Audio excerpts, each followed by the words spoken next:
Hello everyone, how are you my friend? ल आज चाहिँ हामी रातको कति बजे छ? रातिको 10 बजे छ। यस 10:30। हामी चाहिँ ठ्याक्कै अहिले चाहिँ अबुधाबीको कुन मार्केट सब रमदान चलिरहेछ। हामीलाई चाहिँ 4-5 घन्टा ड्युटी देखा। सब नेपालीहरूलाई रातमा ड्युटी दिएको छ। हामी चाहिँ बिहान 11 बजे बोलाएर रातिको 11 बजिसक्यो। एउटा अन्धकार छ भित्र मार्केटमा हुँदाखेरि चाहिँ केही पनि देखिँदैन। यो भाइ चाहिँ आफै अनुहार देखिदिन भनेर पुरै आफै लाइट बाल्दै हिँड्ने किनभने कालो छ नि त भाइ। म भन्दा अलिकति कालो हो धेरै। बाटो नदेखेर लाइट बाल्दै हो मैले खासमा होइन। मेरो दाइलाई अलिक कम देखाइदिन्छ क्या, त्यही भएर मजाले लाइट बाल्दै हिँड्दै क्या। अब राति भइसक्यो, गाडीमा बस्नु त्यस्तै हो, लाइट साइट छैन यहाँ। ल अब बस स्टेसन आउँदैछ। तपाईँहरू पनि राति राति ड्युटी गर्नु, धेरै धेरै पैसा कमाउनु। हाम्रो त यस्तो रमजान मजाले मनाउनु होइन। चिकन मटन मात्र खानु होला। बङ्गालीलाई चाहिँ केही भन्नु छैन दाइ। अब सिधै मलाई केही भन्नु नै छैन क्या दाइ। किन तिमीलाई नेपाली चाहिँ कसले सिकाइदियो?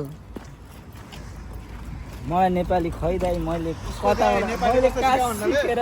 उसको बाउ चाहिँ बङ्गाली, उसको आमा चाहिँ नेपाली हो कि होइन होला के हो? हेलो गाइज होइन, म चाहिँ नेपालको ठ्याक्क बोर्डर साइडबाट होइन, विराटनगर भन्ने ठाउँबाट होइन। यहाँ केटाहरूसँग राति ड्युटी गरेर तनाव भएर अब रुम लाग्यो होइन, पुरा थाकिसक्यो हो।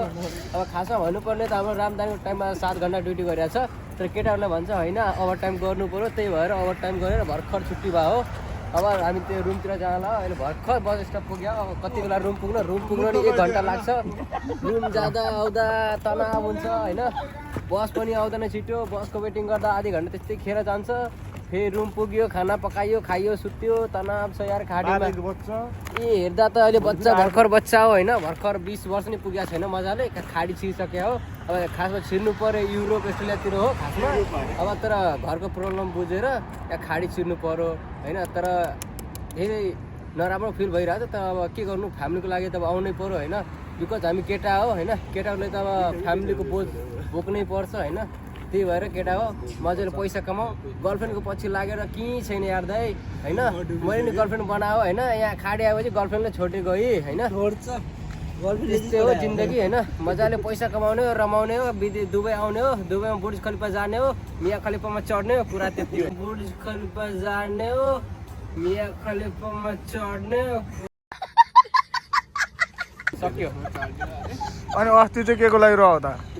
त्यस्तै हो दाइ यार। अब खाडी आएपछि त्यहाँ गर्लफ्रेन्डलाई विश्वास गरेर बस्यो। अब गर्लफ्रेन्ड अर्को केटातिर लाग्यो भने त दाइ यार, मुटुमा राखेको केटीलाई मुझे अर्को केटासँग गयो भने त यार रुनु आइहाल्छ नि। त्यस्तो हो जिन्दगी। अहिले पनि आँसु निकालेको आँसु त आइरहेको छैन। अनि के छ राइसोल्टी? हाम्रो ठिक छ, नमस्ते सबैलाई। अनि हाम्रो दाइले सब्सक्राइब गरिदिनु होला, लाइक पनि हानिदिनु होला, सेयर पनि हानिदिनु होला। धन्यवाद। गरिबलाई गरिब नबनाउने केटा हो यार। जिन्दगी बेहाल छ मेरो, जिन्दगी म मरिसकेँ यार, हारेस खाइसकेँ, जिन्दगी बेहाल छ मेरो। खाडीमा आएर मेरो जिन्दगी औडा छ। के गर्नु यार, 12 घन्टा लेबरी हान्यो, लास्टमा गएर एउटा चामलको भात खान गाँड फाट्छ।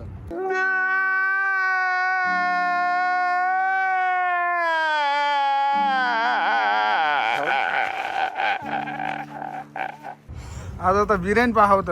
आज चाहिँ बिरयानी पाऊँ, तर हल्का मन खुसी भइरहेछ होइन। धेरै दिनपछि खान पाइयो भन्नाले, धेरै दिन भन्नाले 2 वर्षपछि खान पाइयो भनेर सोचौँ।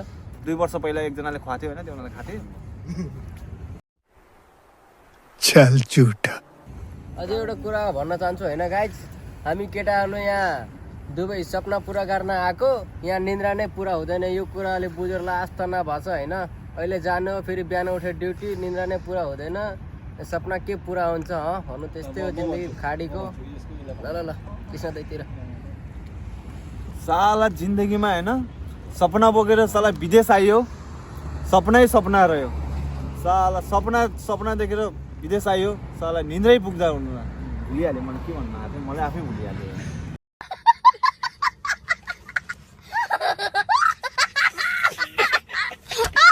मलाई त केही भन्नु छैन दाइ अब के भन्नु हेर। तिम्रो गर्लफ्रेन्डलाई केही मेसेज पठाइदेऊ मेरो गर्लफ्रेन्डलाई केही मेसेज पठाउनु भोलि अब मजाले कुरा गर्ने आनन्दले सक्यो।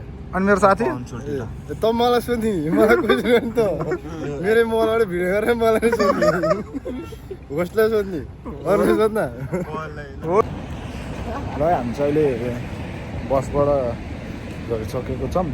अब यहाँबाट पनि थोरै हिँड्न पर्छ।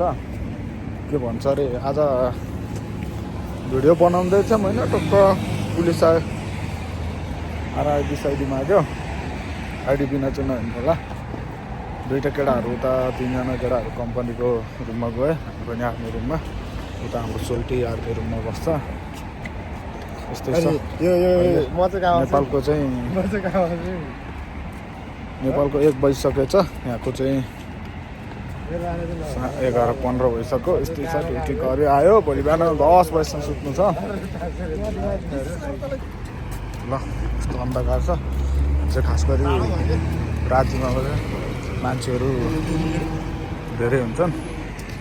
सबजना ड्युटीमा मार्केटहरू पनि 2 बजीसम्मै खुल्ला हुन्छ। अब रमदान चल्यो यहाँ रातभरि होटलहरू खुल्ला हुन्छ।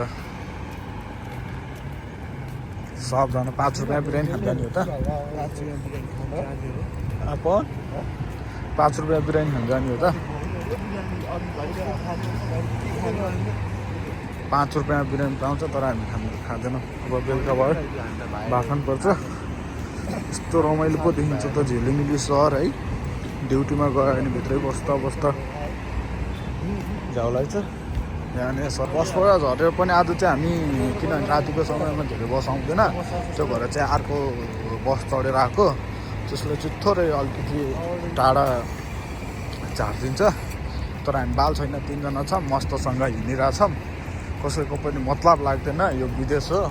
हामी काम गर्न आएको लेबर काम गर्न आएको लेबर काम हानेर चाहिँ आएको। तपाईँहरूले अब पुलिसलाई ध्यान नदिनु होइन। भ्यू हेर्नु यस्तो हुन्छ भ्यू चाहिँ। यहाँ द वर्ल्ड विथ के लेखा विथिन हो क्या यस्तो छ। यतापट्टि देख्न सक्नुहुन्छ। अबुधाबीमा हुनुभयो भने चाहिँ जसले पनि यसो लाइफ लाइनको आसपासको एरिया हो। अरू दुबईमा या युएईभित्र जहाँसुकै भए पनि यो लाइफ लाइन हस्पिटल भनेको ठाउँको चाहिँ एरिया यस्तो छ। सबैले हेरेर कहिलेकाहीँ आउनुभयो भने ख्याल गर्नु होला। अब के देखाउने रुम जाँदैछु। यहाँ सबै सिग्नल भइसक्यो। हामी दौडिन पर्ने हो। दौडिदिने हो त सिग्नल बन्द भइसक्यो त। ट्राफिक नियमको पालना गरौँ होइन भने त फेरि गाह्रो पर्छ। कत्रा हिँड्थ्यौ त यार तिमी त राइसल्टी कत्रा हिँड्दैछ रहेछ त। कस्तो हिँडायो यो भन त। विदेश हो हाम्रो यो देश होइन। यहाँ बारै छैन हामीलाई। तिम्रो हिँडाइ चाहिँ मन पर्यो क्या मलाई। वर्ल्ड ट्रेड सेन्टर हामी देखाइदिनु होला। यहाँ चाहिँ के भन्छ अरे WTC को फुल फर्म भन पहिला। हाम्रो वर्ल्ड ट्रेड सेन्टर हो फुल फर्म। यहाँ आउनु होला सपिङ गर्नु होला राम्रो घुमिदिनु होला। हाम्रो अबुधाबीको राम्रो हो। ल निन्जा टेक्निक हेर्दै नि त। ल तिम्रो हिँडाइ हेरिदेऊ न तिम्रो निन्जा टेक्निक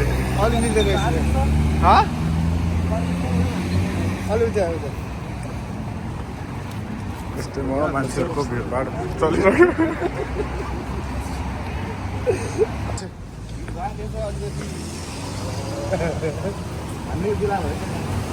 तिमी निन्जा हतौडी हो यता या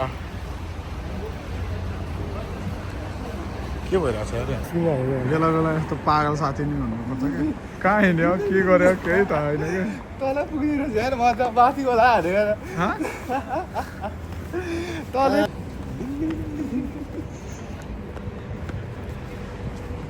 फेरि यता आइदेऊ यता आऊ नि त फेरि। अहिलेको के घटना चाहिँ के भन्दाखेरि हामी चाहिँ कता हामी 5-6 जना केटाहरू थियो नि त सबै नेपाली केटाहरू। अनि त्यसपछि त्यहाँ हामीले यत्तिकै भिडियो खिचिराखेको थियो क्या। अनि टक्क यहाँको पुलिस आयो होइन। यहाँको पुलिसहरू त खतरा हो नि त। नेपालको पुलिसलाई कसैले बाल दिँदैन। यहाँको त फेरि पुलिस देखेपछि यस्तो काम दिन पर्यो नि त अनि त्यसपछि टक्क पुलिस आएन सबैजना बसिरहेको थियो टक्क आयो ओहो हामी त अब के भयो होइन भनेर आयो त्यसपछि हाम्रो आइडी साइडी माग्यो फोटो खिचेर लग्यो पुलिसले तर हामी बाल छैन हाम्रो कार्ड बनिसकेको छ आइडी कार्ड छ मेरो साइडी तिम्रो त छैन त अनि नभए पनि बोकेर हिँड्नु होला त्यति चाहिँ म सावधान गर्छु तपाईँहरूलाई